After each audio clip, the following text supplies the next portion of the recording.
On se retrouve cette semaine avec toujours Madame Patricia Daré qui nous fait l'honneur d'être avec nous. Et elle nous a parlé dans son premier épisode de son amour pour le Berry. Et à chaque fois, vous faites l'éloge de votre territoire, du Berry. Pourquoi ce choix ? Parce que j'ai l'impression que tous les gens qui sont un tout petit peu connus, alors je ne me compare pas, parce que j'ai une toute petite notoriété, elle est minimale, mais ils ne le font pas assez. On ne se revendique pas assez du Berry, c'est-à-dire qu'on a beaucoup parlé de Depardieu comme étant de Châteauroux, par exemple, mais il ne dit pas lui-même quand il est devant les écrans « je suis berrichon ».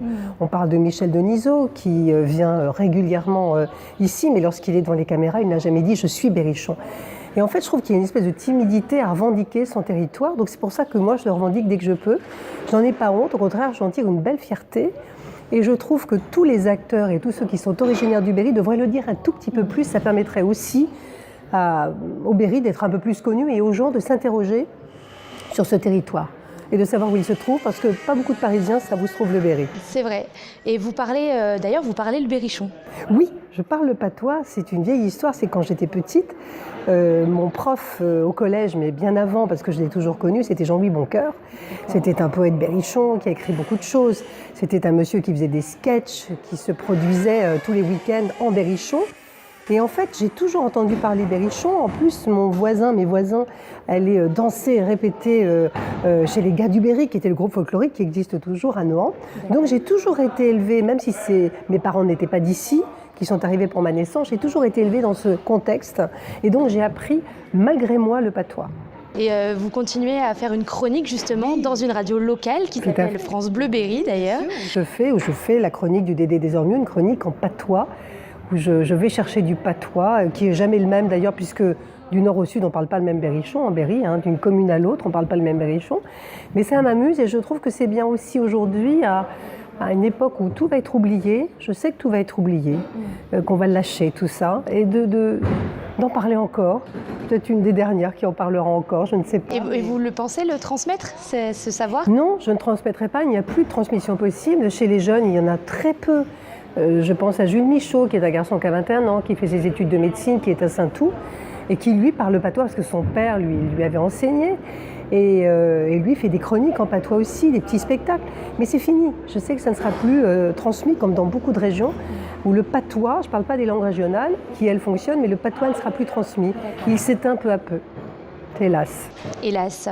Et vous pensez, donc comme on le disait, vous travaillez à France Bleu Berry et vous pensez que ces radios-là contribuent justement au rayonnement de ce territoire ? Je pense qu'elles contribuent en continuant de parler du territoire. Nous parlons tous les jours du territoire, avec les gens du territoire, de ce qui s'y passe. Elles contribuent à transmettre, à informer.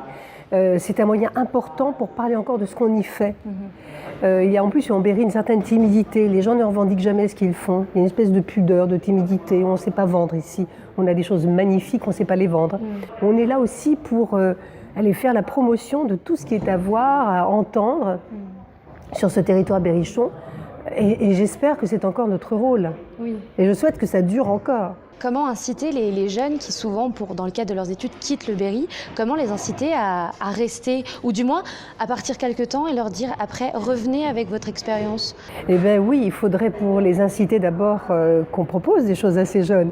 C'est qu'on est sur un territoire où il n'y a pas de travail, donc y rester c'est bien, mais il faudrait qu'il y ait des choses pour les attirer.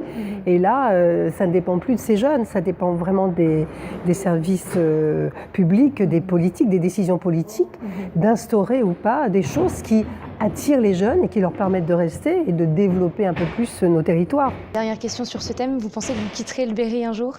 Moi, jamais.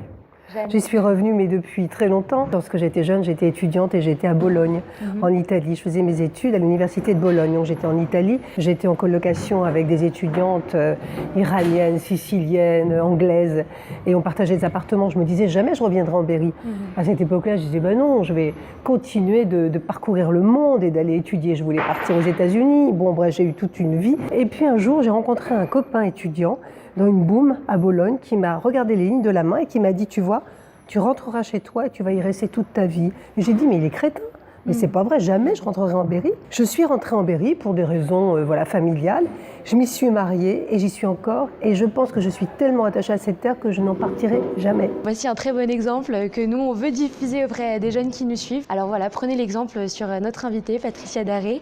Et on vous retrouve la semaine prochaine pour un nouveau thème.